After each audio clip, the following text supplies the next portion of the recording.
Hello दोस्तों, मेरी आज की कहानी है दैवी CID।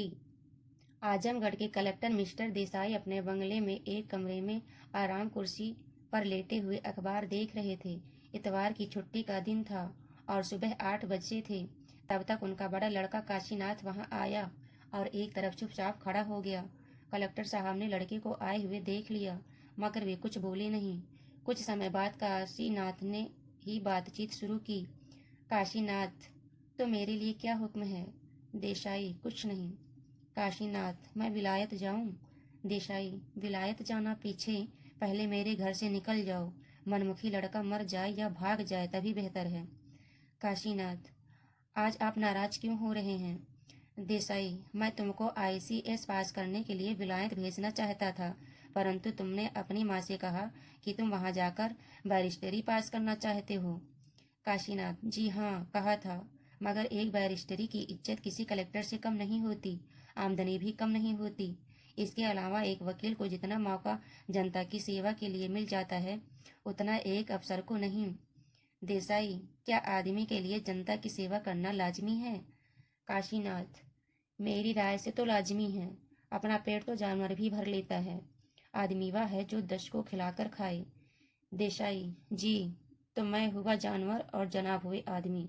मेरा आखिरी हुक्म है कि तुम 1 घंटे के अंदर इस मकान से निकल जाओ। जहाँ चाहो वहाँ जाओ, चाहे जो करो, मुझसे कोई मतलब नहीं। MA करा दिया, अपने फर्ज से अदा हुआ। अपनी औरत को साथ लो और जाकर दोनों आदमी जनता की सेवा करो। काशीनाथ के जाते ही उस कमरे में एक दिव्य सूरत प्रकट हुई। उस सूरत के हाथ में एक कॉपी और एक पेंसिल थी। वह ईश्वरीय दूत कुछ लिख रहा था। देसाई, आप कौन हैं? दूत, मैं ईश्वर का एक खुफिया हूँ। देसाई, मैं नहीं समझा। दूत, मैं परमात्मा की CID का एक दूत हूँ। देसाई, मैं नहीं समझा। दूत कहता है, मैं यमराज का दूत हूँ। देसाई, तो क्या मेरी मौत आ गई है? यमदूत तो मरते वक्त आया करते हैं। दूत, नहीं, मैं मैं चित्रगुप्त का दूत हूँ। मैं सदा तुम्हारे साथ रहता हूँ और जो कुछ तुम कहते सुनते या करते हो, सब मैं लिख लेता हूँ। देसाई, क्यों? दूत, ताकि मृत्यु हो जाने पर तुम अपने जीवन हाल देख सको और अपना कर्म भोग प्राप्त कर सको। देसाई, मैं दूसरों के पीछे खुफिया लगाया करता हूँ, क्या मेरे पीछे भी खुफिया रहते हैं? दूत, जी हाँ, केवल तुम्हारे ही पीछे क्यों, लेखक दूत सबके पीछे रहता है। हर एक नर नारी के साथ एक एक लेखक रहता है। देसाई, मगर मैंने आपको कभी जाना नहीं, पहले कभी देखा भी नहीं। दूत, तुम लोग अगर जान लो तो खुफिया कैसा? तुम तभी देख सकते हो कि जब मैं दिखलाई देना चाहूँ, नहीं तो रात दिन साथ रहने पर भी मुझे नहीं जान सकते। देसाई, अगर यहाँ कोई आ जाए तो वह आपको देख सकता है? दूत, न, केवल तुम ही देख सकते हो। देसाई, आप अभी क्या लिख रहे हैं? दूत ने अपनी कॉपी देसाई के सामने कर दी। उसमें लिखा था, आज देसाई अपने बड़े लड़के पर हुकूमत के नशे के कारण नाराज हुआ। वह घर से निकालने का अत्याचार करना चाहता है, मनमुखी होने के कारण अन्याय करना चाहता है। देसाई, यह आपने क्या लिखा है? दूत, जो बात थी लिख दी। देसाई, मनमुखी वह है या मैं? दूत, अगर वह भी मनमुखी होगा तो उसका दूत लिखेगा। मेरी राय में तुम मनमुखी हो, इसलिए लिखा। देसाई, केवल मनमुखी ही नहीं, आपने मुझे मनमुखी, नशेबाज, अत्याचारी और अन्यायी लिखा है। दूत, सब सच लिखा है। देसाई, बाप का कहना लड़के को टालना चाहिए। दूत, अगर गलत हो तो टालने में कोई हर्ज भी नहीं है। तुम्हारे घर में 4 लड़के हैं, चारों की प्रकृति पृथक पृथक है। कोई वकील बनेगा, कोई जज बनेगा, कोई डॉक्टर बनेगा और कोई व्यापारी बनेगा।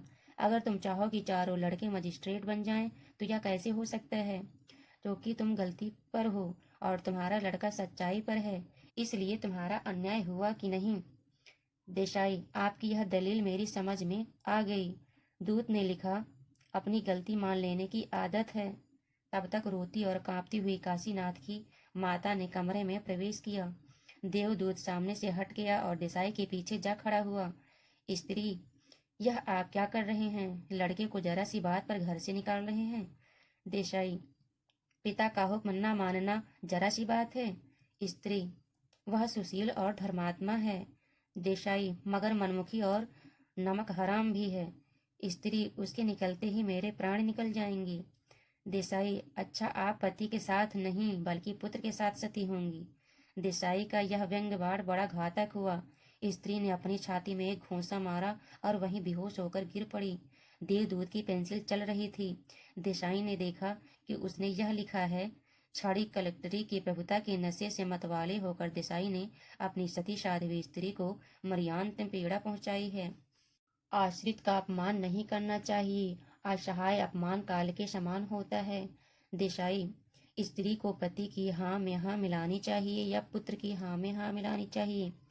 दूत, जहाँ जैसा मौका हो।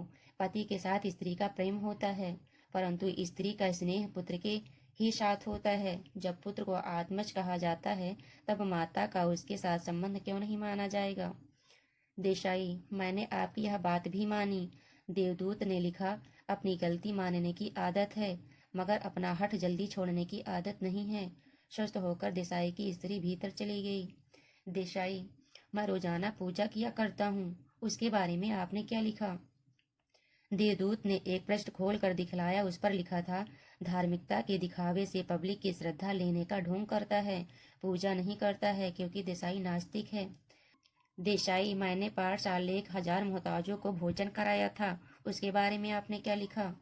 दूत ने एक पन्ना खोलकर दिखलाया। देसाई पढ़ने लगा, पब्लिक से मुफ्त में वाहवाही लूटने का षड्यंत्र मात्र, क्योंकि देसाई के मन में दया नहीं है। देसाई, मैं पब्लिक के जलसों में शरीक होता हूँ और लेक्चर देता हूँ, उसके लिए क्या लिखा। देवदूत ने एक सफ़ा दिखाया। लिखा था, ताकि लोग उसे समय के साथ चलने वाला समझें, हालांकि यह आदमी परिवर्तन का परम शत्रु है। देसाई, आपने तो मेरे हृदय की छिपी बातें लिख रखी हैं। देवदूत, क्योंकि तुम मुझे धोखा नहीं दे सकते। देसाई, मैं आज तक कितने बुरे काम कर चुका हूँ। दूत, 1000। देसाई, और अच्छे काम मैंने कितने किए हैं। दूत, 5। देसाई, बस। दूत, बस। देसाई, तो सुनिए साहब, सच बात यह है कि न तो मैं परमात्मा को मानता हूँ और न उसके दूत को। दूत लिखने लगा। लिख चुकने पर देसाई ने पढ़ा कि मुझे प्रत्यक्ष में देख कर भी प्रमाण चाहने वाला देसाई वर्ज मूर्ख है और कलेक्टरी के काबिल नहीं। इसका दिमाग खराब है और काबिल पागल खाने के है। अंतिम प्रणाम करने के लिए तब तक काशीनाथ वहां आया। वह घर से निकल जाने की तैयारी कर रहा था। काशीनाथ, पिताजी, मैं नालायक हूँ, इसलिए मुझे घर से चले जाने की आज्ञा दीजिए। मैं तैयार होकर विदा मांगने आया हूँ। देसाई, नहीं बेटा, तुम कहीं मत जाओ। तुम वकील बन सकते हो। मेरा ख्याल गलत था। जो आदमी जिस काम को पसंद करे उसके लिए वही काम लाभदायक हो सकता है। काशीनाथ, आपने मेरी माता को चोट पहुंचाई है। देसाई गुस्से से, बेजा बक गया है, उसके लिए मैं तुम्हारी। देसाई गुस्से से, बेजा बक गया था, उसके लिए मैं तुम्हारी माता से और तुमसे माफ़ी मांगता हूँ, क्योंकि तुम बालिग हो गए हो और बालिग लड़का बतौर दोस्त के होता है, इसलिए तुम मुझे माफ़ करो। काशीनाथ की आंखों में आंसू भर आए। वह अपने पिता के चरणों में गिर पड़ा और रोने लगा। देसाई उठकर उसको छाती से लगा लिया और कहा, आज तक मैं पाखंडी था, नास्तिक था और घमंडी था। मैं नकली काम किया करता था। आज परमात्मा ने मेरी आंखें खोल दी।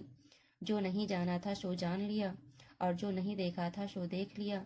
ईश्वर की एक बड़ी कृपा है कि जो मुझ पर उतरी। काशीनाथ बहुत प्रसन्न हुआ और भीतर गया। यात्रा की तैयारी कैंसिल कर दी गई।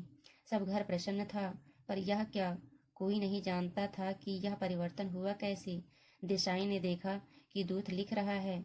आज देसाई ने प्रतिज्ञा की कि वह अपने नकली जीवन को छोड़ देगा और असली जीवन को ग्रहण करेगा। आज उसके जीवन में एक खास परिवर्तन हो गया। भविष्य में वह नेक आदमी बनने की कोशिश करता रहेगा। दोस्तों, मेरी कहानी कैसी लगी। अगर मेरी कहानी पसंद आई हो तो प्लीज़ मेरे चैनल को सब्सक्राइब कीजिए और मेरी वीडियो को लाइक कीजिए और कमेंट भी कीजिए। धन्यवाद।